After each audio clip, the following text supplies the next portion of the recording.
السلام عليكم ورحمة الله وبركاته.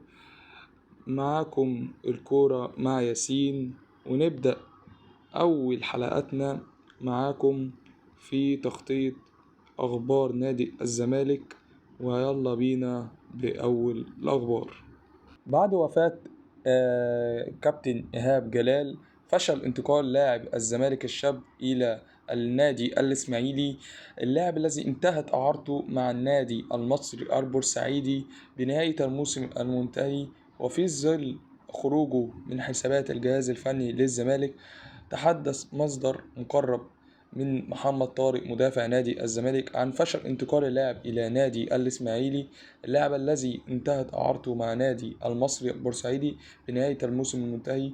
وفي ظل خروجه من حسابات الجهاز الفني للزمالك، اللاعب كان يقترب من الانتقال إلى نادي الإسماعيلي، إلا أنه وبعد رحيل المغفور له بإذن الله كابتن إيهاب جلال الذي رحل عن عالمنا منذ أيام، كان قد اتفقوا على كل شيء وكان يستعد للاتمام الاتفاق مع نادي الإسماعيلي والانتقال. لكن وفاة الكابتن إيهاب جلال غيرت كل حسابات وكل الاتفاقات، والأمور تبدو قد انتهت، واللاعب لن ينتقل للنادي الإسماعيلي، بينما يدرس الآن اللاعب العروض المقدمة له من عدد من الأندية المحلية. رئيس الكاف يعلن ترشحه في الانتخابات القادمة، وإن كان هناك أخبار تتحدث عن الجمعية العمومية يوم 10 أكتوبر سيتم تأجيله إلى حين الانتهاء من الأجندة الدولية للمنتخبات. أعلن الجنوب الإفريقي باتريس موتسيبا الرئيس الحالي للاتحاد الإفريقي لكرة القدم عن ترشحه في انتخابات الكاف القادمة على منصب الرئيس. هذه الانتخابات المقرر لها في عام القادم 2025. أعلن باتريس عن ترشحه على مقعد الرئيس في الانتخابات القادمة، وعلى هامش اجتماع المكتب التنفيذي للاتحاد الإفريقي لكرة القدم في كينيا أعلن عن ترشحه على رئاسة الكاف لفترة رئاسية جديدة. الجمعية العمومية للاتحاد الإفريقي سيتم عقدها يوم 10 أكتوبر القادم في الكونغو لمناقشة بعض الأمور الخاصة بالاتحاد الأفريقي، من ضمنها تحديد موعد الانتخابات القادمة للكاف.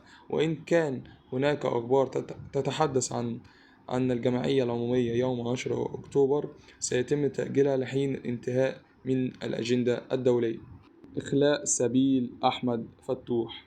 قرار الدائرة الثانية في محكمة جنايات مطروح الذي صدر اليوم قرار إخلاء سبيل أحمد فتوح مع دفع كفالة مالية لحين الحكم في القضية. غادر منذ قليل أحمد فتوح لاعب نادي الزمالك مقر اسم شرطة العالمين بعد القرار بإخلاء سبيله. قرار الدائرة الثانية في محكمة جنايات مطروح الذي صدر اليوم بقرار إخلاء سبيل أحمد فتوح مع دفع كفالة مالية لحين الحكم في القضية، حيث تم تأجيل القضية إلى جلسة 22 أكتوبر القادم في تهمة القتل الخطأ لأحمد السيد الشبكي، إلى جانب قضية تناول مخدر الحشيش أثناء قيادته للسيارة. إجراءات الإفراج عن اللاعب انتهت منذ قليل وتم سداد الكفالة، وغادر اللاعب مقر شرطة العالمين وهو في الاتجاه الآن إلى منزله. مصدر طبي يكشف تفاصيل حالة اللاعب فهد المولد حرجة جدا، وذلك عقب تعرضه إلى حادث سقوطه من شرفته منزله في مدينة دبي الإماراتية خلال تواجده فيها الفترات الأخيرة، حيث يتواجد الآن في العناية المركزة. كشف مصدر طبي من داخل المستشفى التي يعالج بها اللاعب فهد المولد عن تفاصيل الحالة الصحية الخاصة به، وذلك عقب تعرضه إلى حادث سقوطه من شرفة منزله في مدينة دبي الإماراتية خلال تواجده فيها الفترات الأخيرة، حيث يتواجد الآن في العناية المركزة. لاعب المنتخب السعودي السابق ونادي الشباب السعودي الحالي يركض في العناية المركزة. يتحدث مصدر في المستشفى عن وضعه الصحي، حيث أكد أن الوضع الصحي للاعب صعب وصعب جدا وحرج، وحالته لم تشهد أي تحسن منذ قدومه إلى المستشفى. وصل مصدر اللاعب خضع للإشعة الخاصة على الجمجمة، ولا يمكن التدخل جراحي نظرا لصعوبة الحالة وتؤثر قاع الجمجمة بسبب الحادثة. كابتن أيمن يونس يطالب بالدعم للاعبي الزمالك قبل السوبر. عبر صفحته الشخصية على مواقع التواصل الاجتماعي كتب كابتن أيمن يونس قائلا: حرص أيمن يونس نجم الزمالك السابق على توجيه رسالة إلى الجميع قبل مباراة السوبر الأفريقي بين الزمالك والأهلي، حيث طلب أيمن يونس من الجميع دعم الفريق وأن يكون هناك حملة دعم اللاعبين قبل مباراة السوبر الإفريقي يوم 27 سبتمبر الحالي. وعبر صفحته الشخصية على مواقع التواصل الاجتماعي كتب أيمن يونس قائلا: أعتقد حان الوقت التوقف عن أي نقد سلبي أو أي آراء خاصة غير مناسبة. إنه وقت السوبر، وعلى جماهير الزمالك الحقيقية أن تبدأ بحملة دعم ومساندة الفريق. إنه الوقت المناسب. بالتوفيق لفريقنا، انتظركم يا أبطال. الصحفي إسلام صادق يكشف مفاجأة عن موقف أحمد فتوح من الفريق والإلحاق بالسوبر المصري. إسلام صادق عبر صفحته على مواقع التواصل الاجتماعي فيسبوك قائلا: كشف الإعلامي والناقد الرياضي إسلام صادق عن مفاجأة بشأن مصير الزمالك من فريق الكرة خلال الفترة القادمة عقب إخلاء سبيله. إسلام صادق وعبر صفحته على التواصل الاجتماعي: مصدر مقرب، الزمالك يستقر على تجهيز أحمد فتوح للسوبر المصري بعد إخلاء سبيله. اللاعب مقيد محليا وإفريقيا ولا صحة لمنعه من السفر، حيث تحدث أيضا إنه لن يكون ممنوع من السفر رغم تواجده على ذمة القضية المستمرة.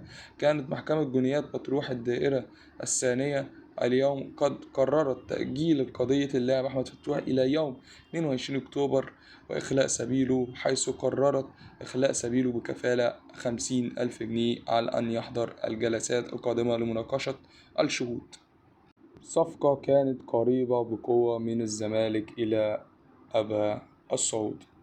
واحد من أبرز الصفقات التي كانت قريبة بقوة من النادي الزمالك خلال موسم الانتقالات الصيفية الحالية، كشف نادي أبها السعودي عن التعاقد مع اللاعب الجنبي مودو بارو قادما من أهلي جدة على سبيل الإعارة لمدة موسم، حيث ظهر اللاعب على مقاعد بدلاء فريق أبها أمام نادي البيركية في مباريات دوري يولو الدرجة الأولى السعودي.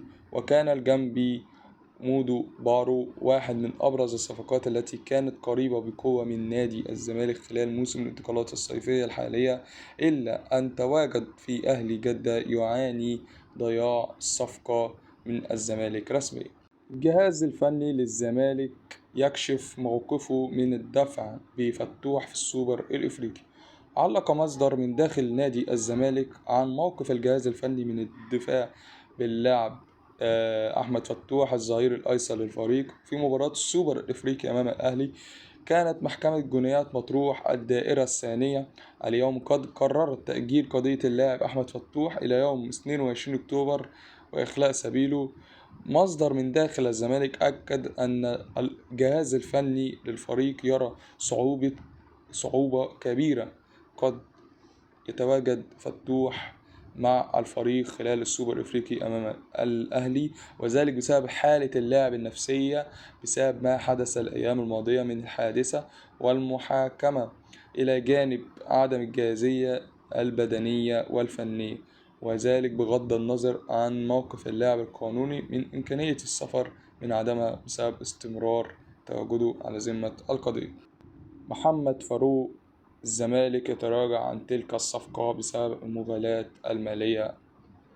كشف الإعلامي محمد فاروق عن تراجع نادي الزمالك عن التعاقد مع اللاعب أحمد رمضان بيكهام مدافع الفريق الأول لكرة القدم بنادي سيراميكا كليوباترا والمنتخب الوطني، خاصة وأن اسم بيكهام ارتبط الفترات الأخيرة بقوة بإمكانية الانتقال إلى صفوف فريق نادي الزمالك خلال الموسم المقبل.